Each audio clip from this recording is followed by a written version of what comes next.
Hello and welcome back to our series around the Goldsmith indices of body symmetry. So we're getting right into the nitty-gritty of things now, and we're looking at the Goldsmith indices, the Windswept index. So let's take a look and see what we're thinking about. So we're thinking about wind sweeping, and we're thinking about something called ablapse. So ablapse is the angle between legs and pelvis, and we're going to go on to understand just a quick recap of what both of those things are first of all. So the ablap, angle between legs and pelvis. Here is our leg angle, and here is our pelvic angle. So if somebody has symmetrical movement, then the ablap to their left will be similar to the ablap to the right. Sometimes in somebody who has typical movement, sometimes the person will measure windswept left and sometimes they'll measure windswept right. So their ablap doesn't have to be identical every single time from left to right.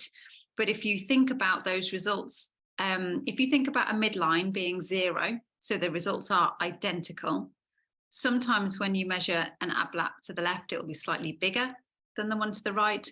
And sometimes the one to the right will be slightly bigger than the one to the left. But those results will scatter around that 0. Okay, and that's typical. That's what we expect to see. What we don't expect to see is a consistently larger ablap on one side compared to the other. And that's what we would describe as somebody being windswept. And that's their index, is the difference between the ablap to the left and the ablap to the right. So there we go, there's Nell again. Leg angle and pelvic angle. And look at her feet are free to move. Well, not free to move because you want to maintain your 70 degrees, but they're free to roll. Okay, so we're still holding them as the measurer, and I've wrapped some mesh around them so that they're not moving towards me, but we've taken out the supports that were there.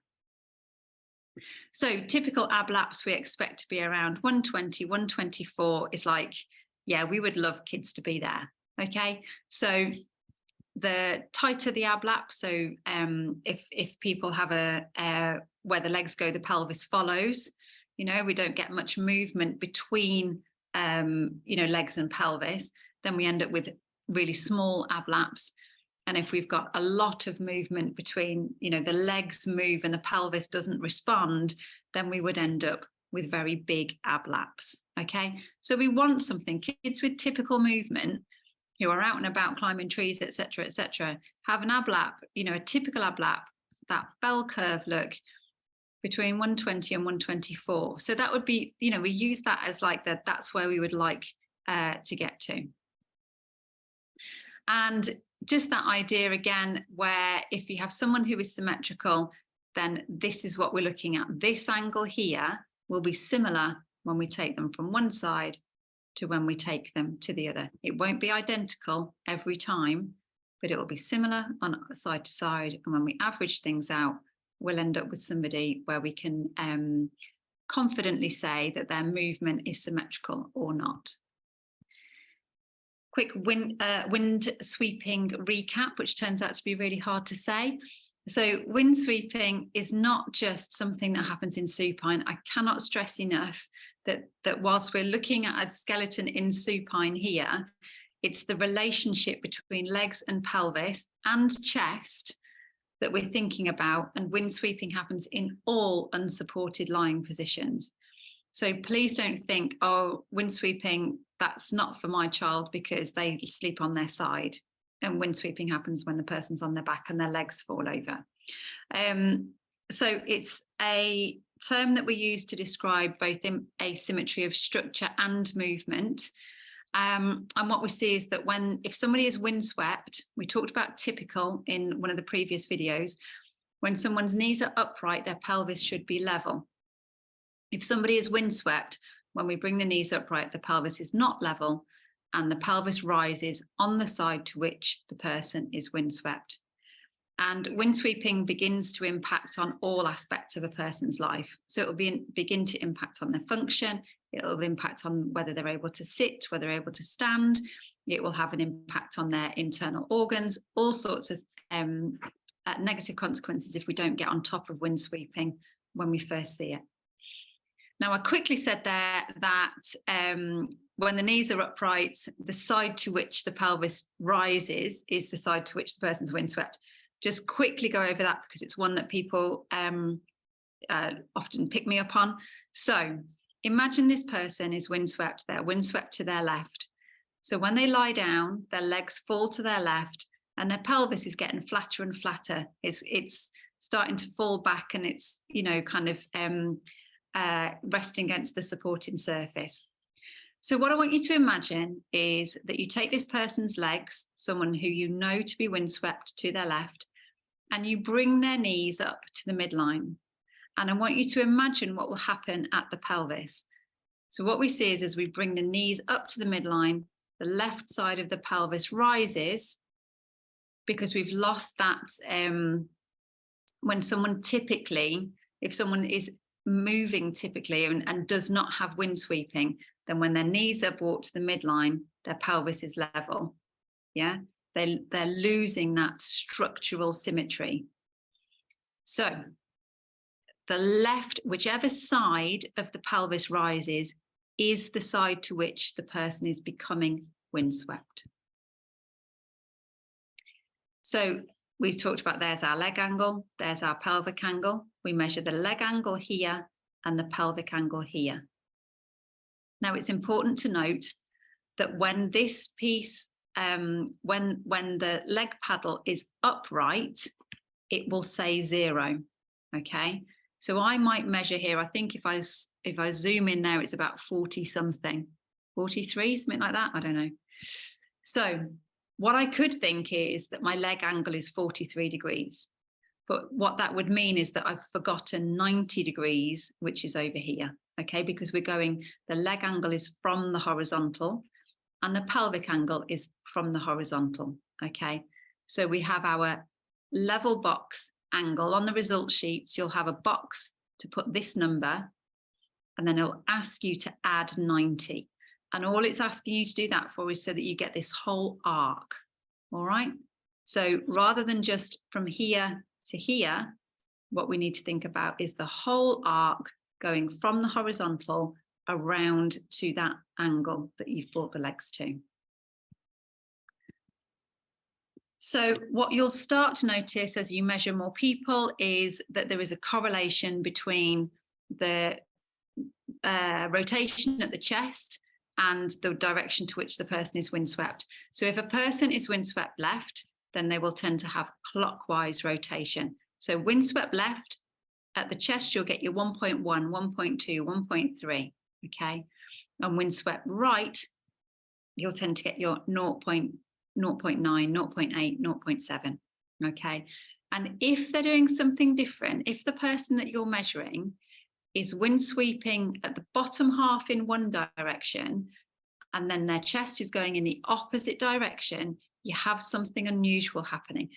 It's not to say that it can't happen. It can happen with, I've seen it with dystonic movement, where the distortion is not purely gravity, it's torsion, and we've got the legs and pelvis going in one direction, the chest going in the other direction.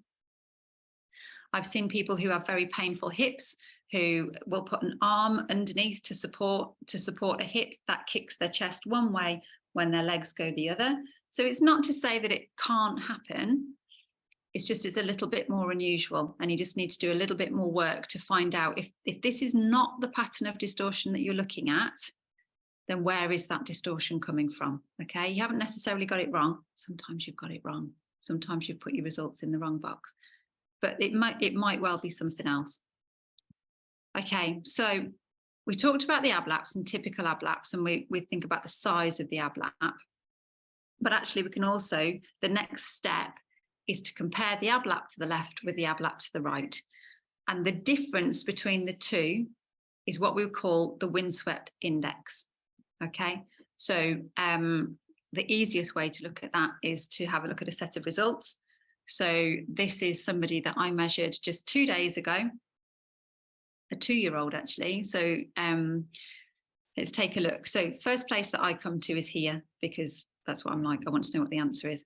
But let's not do that first of all. So here we've got the leg angle on the level box plus 90 degrees. So this angle would have been 46 plus 90, 136. All right. So this would have been 51. This would have been 52. This would have been 47. So you just make sure that you have added your 90. Then we've got the pelvic angle, the leg angle, take away the pelvic angle, gives me the ab lap. Okay. So these are my ab laps to the right, and there's my average. If I take a look over here, I can see my average leg angle and my average pelvic angle, which I can draw on the diagram that's on the results sheet if I wanted to. But here is my average ab lap to the right. And here is my average ab lap to the left. First thing I notice is that she is spot on between 120 and 124. So that's great, because that's like, yeah, brilliant. You have that going for you, spot on.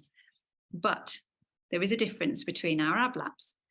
And the difference is, so we just take one away from the other, 1.25 degrees. So if I was to describe this little girl, I would say she has a windswept index of 1.25 degrees to the right, because it's the right ab lap that is bigger than the left.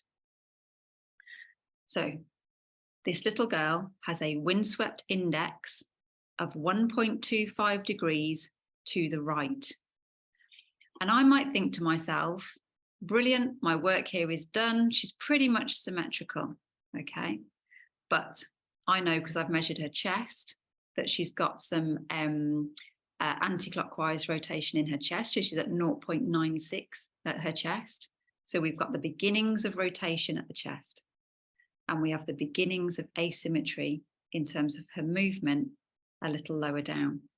And I can see that, look, because if she was symmetrical, this number, which would be the maximum she possibly, so what I do here is what the computer's done for me is it's looked for highest right, take away lowest left. And here it's looked for highest left, take away lowest right. So it's given me, if I just had that snapshot, if I'd just taken one measure and it happened to be the one she was at her most extreme to the right, or if I just took one measure and it was her most extreme to the left, what are the extreme possibilities from this set of results? And if we look, and if it was somebody who was symmetrical, we'd expect these numbers to be very similar. Okay, we'd expect these numbers to be, like at 1.25 degrees, 4 and 5, which I'm happy with. Okay, because we're not zero, pretty much nobody is. But our results evenly cross the midline, and they're a nice tight, narrow band. So this set of results translates into this picture.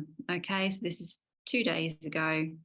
This is what I want, is I want somebody that's pretty much zero and their results are pretty much even across the zero.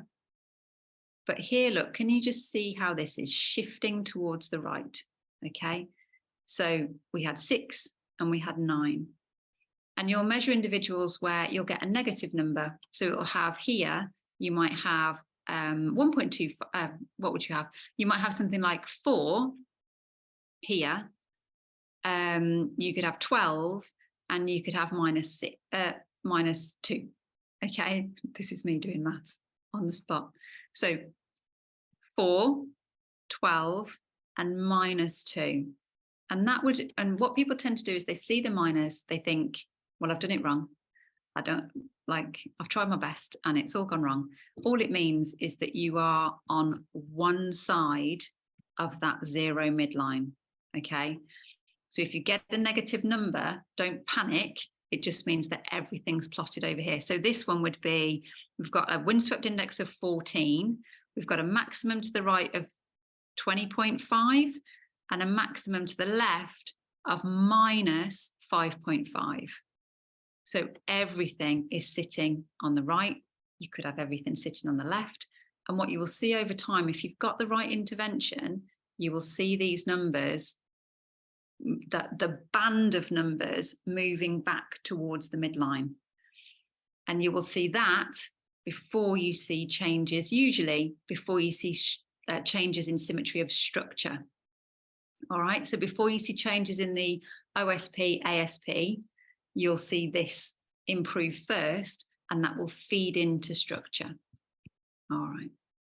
So if you need help with regards to analysing results, if you need help, CPD training, free, unlimited CPD training for anybody who has an AMI, please get in touch with us at Simple Stuff Works. We will be happy to help.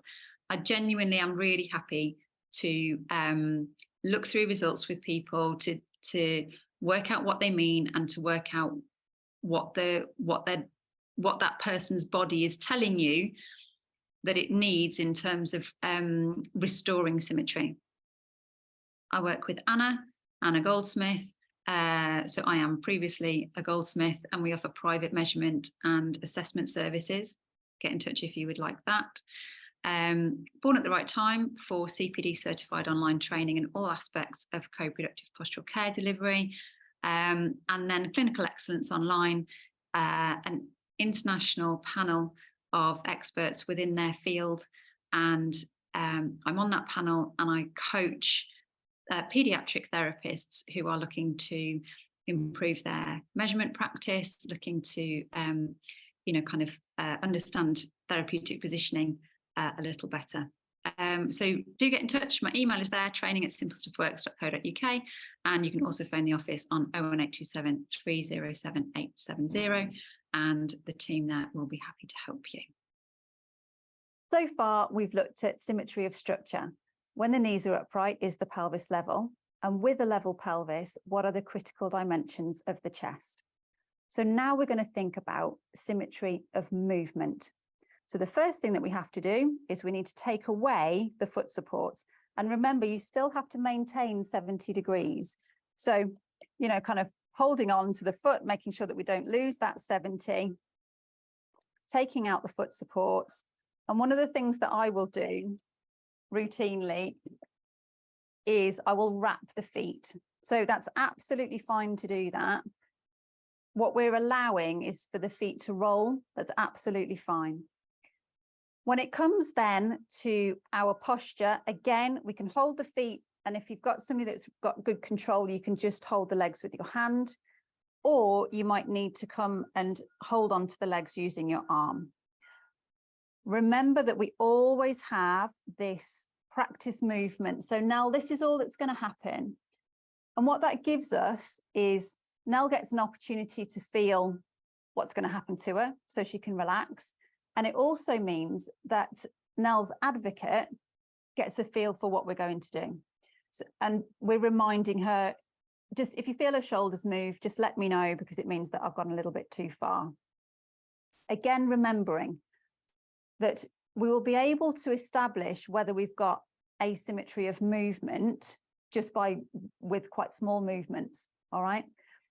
But for really useful information from the ABLAPS, we need to get as much movement as we can manage before we start to see that movement coming right up and into the chest. So it's not end of range that you're going to, but if you're too timid, whilst you will pick up asymmetry, you won't get as much information as you could get. So for the last measure, Anna was able to leave the pelvic bridge in place. It's essential that she does not do that for this measure. So you have to get good at putting the bridge on and off. What we tend to do, both of us tend to hold the base of the pelvic bridge, either with a thumb or with a finger, so that when we come down onto the ACEs, we could just move them out of the way and gently place the pelvic bridge in place. What you don't want is to be really heavy-handed, and you don't want to be pressing down really hard, trying to find the ACEs with the little pegs when you can do that with your finger.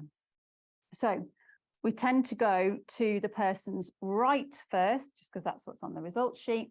And when I am ready, I will say to Anna to put the pelvic bridge in place.